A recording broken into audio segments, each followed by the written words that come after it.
Capricorn, Sun, Moon, Rising, Venus signs, cross watchers. Ano man ang gender nyo, sign ninyo. As long as nakaka-relate kayo, ito yung reading na para sa inyo.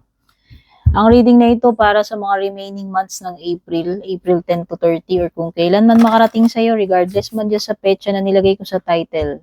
Okay? Timeless reading naman lahat ng reading ko rito. Ano yung mga messages na dapat mong marinig? Ano yung mga posibleng parating, mga ganap? Kamusta ka, Capricorn? Bago ka man dito or matagal na, maraming salamat sa iyong patuloy na pagsuporta, pag-drop by. Comment na lang po kayo dyan sa ibaba. No? Unang card mo is Voyage.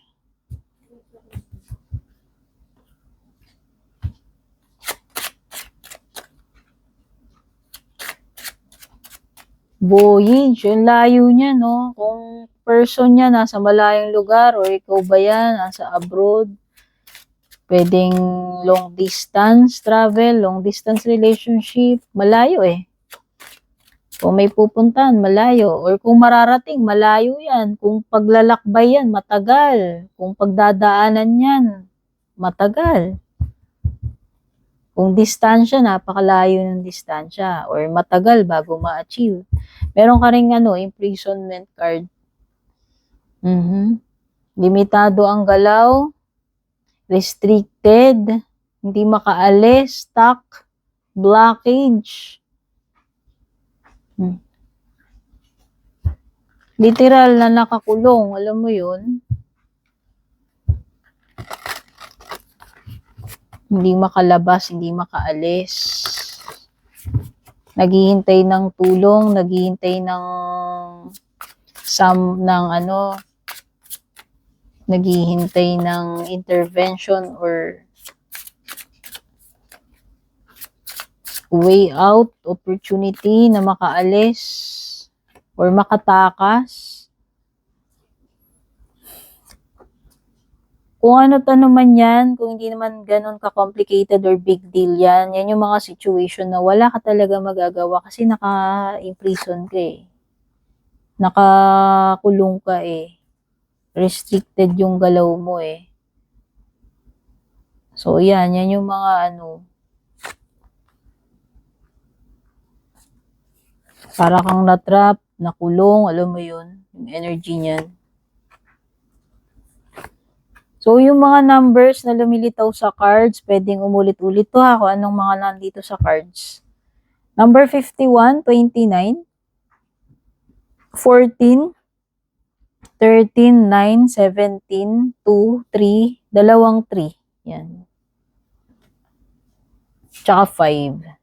Kung ano man ang significance yung mga numbers na yan, pwede nyo tignan ano meaning yan sa numerology, angel numbers, etc.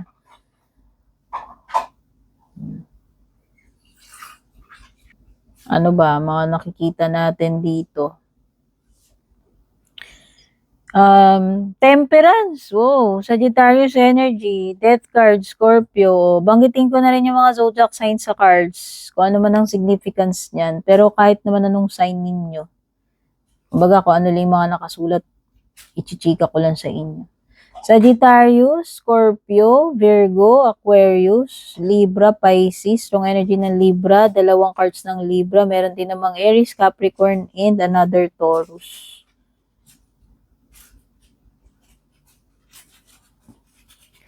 Pwedeng may mga changes ha, death card yan, transitioning yan, andun talaga yung energy ng literal na may pagdadaanan. Oo. Death card, temperance. Alam mo, mahabang path kasi ito eh. Kung akong tatanungin sa voyage card at saka sa temperance card mo. Mahaba yan. Pwedeng matagal, ilang taon. Mahabang path yung tatahakin. Alam mo yun, kailangan talaga dito ng patience. Patience, Capricorn. Dami mong majors. So, sa tingin ko, may mga major events na paparating sa iyo. Meron kang Hierophant, Temperance, Death. Pwedeng merong ikakasal sa buwan na ito, whether family member yan or ikaw. May mga endings din. Pero pwede ring ending and no beginning yan si Death card. By the way, meron kang star card, ayun, major na naman. Dami talaga major. Pero alam mo, wag kang mag-alala kasi kahit na sobrang tagal ng pagdadaanan na yan, sobrang layo, minsan pakiramdam mo parang suntok sa buwan. May pag-asa eh. May pag-asang natatanaw with the star card. May light at the end of the tunnel. May nababanaag tayong liwanag dyan. So, kung advice niya si star card, palagi ka lang maging positibo. Huwag kang mawalan ng pag-asa. Okay? Yun yung ibig sabihin ni star card kung advice yan para sa'yo. Hierophant is about culture, belief, sistema. Pwedeng yung iba dito, kung may ka-deal ka na person, pwedeng big deal yan sa inyo. Pwedeng, baka yung iba dito, may culture differences, religion, etc. Magkaiba ng upbringing. Magkaiba talaga ng culture. Why? Kasi yan yung voyage eh. From foreign land yan eh. So sabi ko nga may element ng ibang bansa, malayong lugar, may element ng magkaibang lahi, magkaiba ng paniniwala, kultura, religion. Okay? Partnership yan, ayan, no? So nakikita ko partnership, kasal, temperance, hierophant. Pwede yung iba, yung dumaraan kayo doon sa, sa parang may transitioning pagdating sa marriage or sa relationship ninyo. Kung yung iba, kung single kayo, ibig sabihin niya may pag-asa pa kayong makapangasawa or may pag-asa pa kayong makapag-abroad. Kasi may pag-asa with the star card tapos may long distance and may marriage. Kung halimbawa, meron man kayong mga nakaalitan, nakasamaan ng loob, nakaaway, nakikita ko rin naman na may pag-asa pa na magkaayos-ayos kayo ng mga yan. Okay? Nakakakita rin ako ng healing, no? Healing yan eh, star card temperance. Kaya, kung meron man dito na matagal na proseso, kahit gaano katagal na proseso man yan, pinagdadaanan na yan, kung about health man yan, pagsubok sa buhay, o ano man yung process na yan, transitioning na pinagdadaanan mo, kahit gaano katagal yan, may healing, may pag-asa. Okay? Kailangan lang talaga ng mahabang patience din kasi napakahaba ng path dito. Meron talagang literal na pagdadaanan, temperance, death card, voyage card, imprisonment card. Pero magiging okay din ang lahat. Yun yung marireassure ko sa'yo, Capricorn. Ano man yan, tungkol man yan sa pamilya mo, sa health mo, sa career mo, sa pera. No?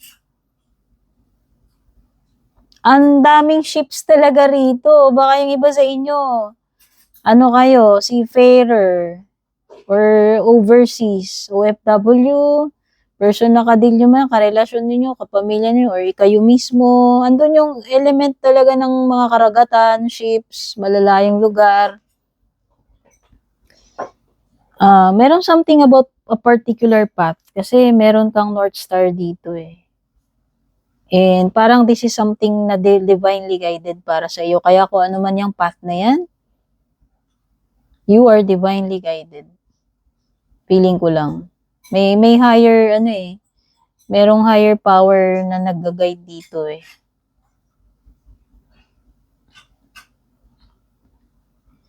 So, pwedeng may ending sa death card, ending and new beginning. Ayan na naman, may ships na naman.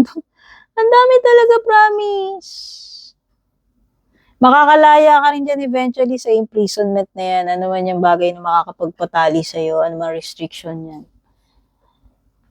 Mag-heal din ng mga bagay-bagay, mag-heal ng katawan, mag-heal din ng mga connection na yan, kung mga connection man yan.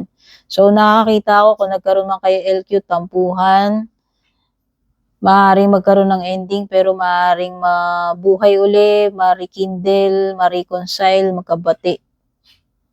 Love life man yan, family members, etc. May healing, may reconciliation. Okay?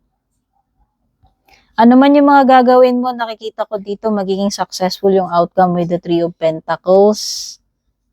Yung iba, makakakuha kayo ng papuri, ng reward, merit, credit dito sa bagay na ito. Mapapansin kayo eh. O yan, meron something dito talaga na mapapansin yung ginawa mo eh. Wow, you also have the Nine of Pentacles which is, successful. Nakakakita ako dito ng lahat ng paghihirap mo magbubunga ng maganda, magiging successful ka dyan, mararating mo yung gusto mong marating. Pagiging self-made kasi yan eh, si Nine of Pentacles eh. So, nakikita ko rito is successful partnership, collaboration, kung meron ka mga makakasama, makakatulong, makakatrabaho rito.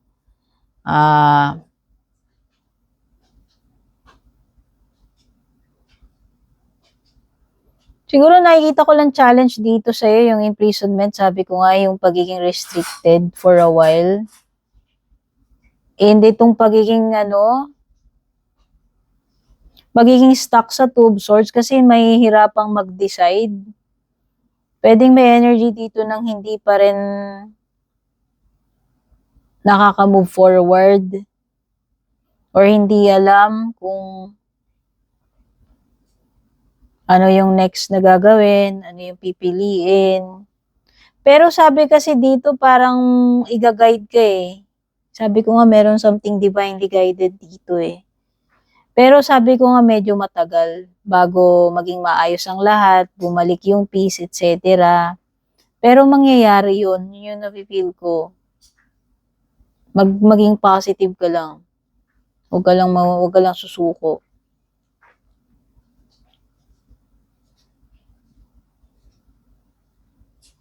Ano ba?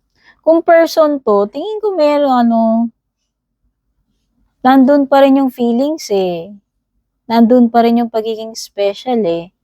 So, andun pa rin. Naghiwalay man kayo niyan or hindi, magkalayo man kayo, andun pa rin naman ang feelings, andun pa rin naman ang commitment. Kung karon man kayong tampuhan, LQ, sabi ko nga, or tampuhan man yan sa family or sa mga magjojowa, kita ko magkakaayos pa rin kayo eh.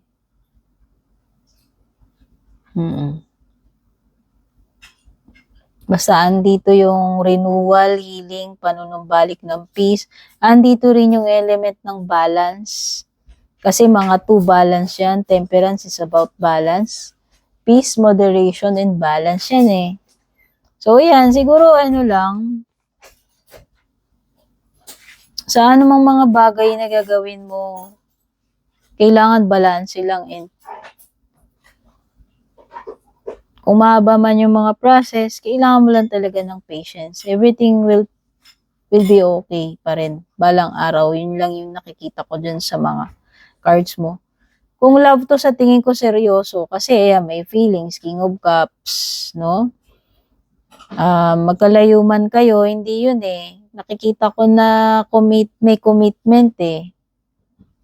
Sabi ko nga, kung single ka, hindi ka forever na single, makakahanap ka naman ng mapapangasawa mo. Ayan. Pwedeng itong connection na to is mauwi sa kasalan. Ang dami talagang element ng dagat dito, malayong lugar, pagta-travel ship, ibang bansa. Mostly mga tubig nakikita ko, barko eh. Okay, magkaroon man ng mga pagdadaanan, mga changes dito, malalagpasan din yan. Eventually, magiging okay din naman ang lahat. In career, in pera, in love life. Okay?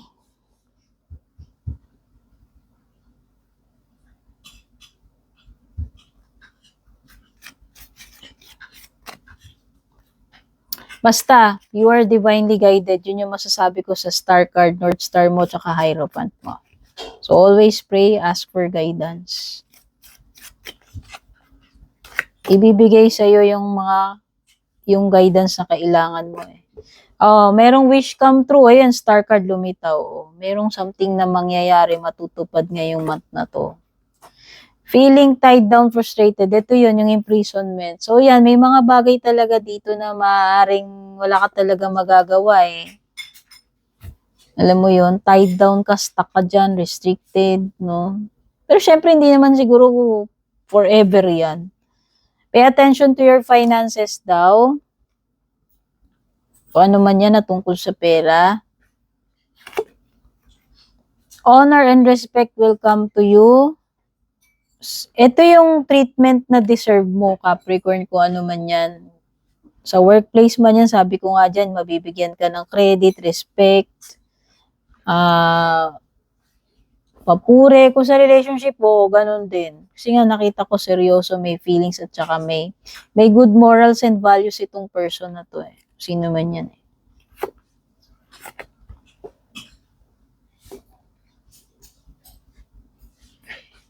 Temptation will test you daw. O yun lang, may mga temptation sa paligid. Oh, great passion. So na, yun nga yung person na napipil ko. Pwedeng may feelings talaga yan para sa'yo, seryoso, maganda ang intention. Or, pwede naman ikaw ito. Meron ka lang matinding passion dito sa bagay na gagawin mo, kung ano man yan. Or pwede rin naman na pwedeng meron ka ring feelings or passion dito sa person na to or doon sa bagay na ginagawa mo.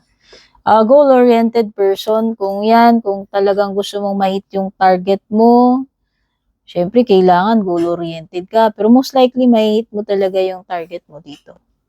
Yung pinaka-goal.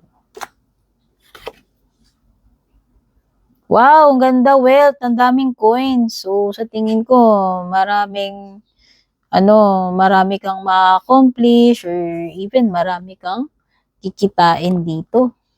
Okay? So, yan yung mga na-pick up ko energy so far sa ngayon, Capricorn. Godspeed, take care, babush, peace.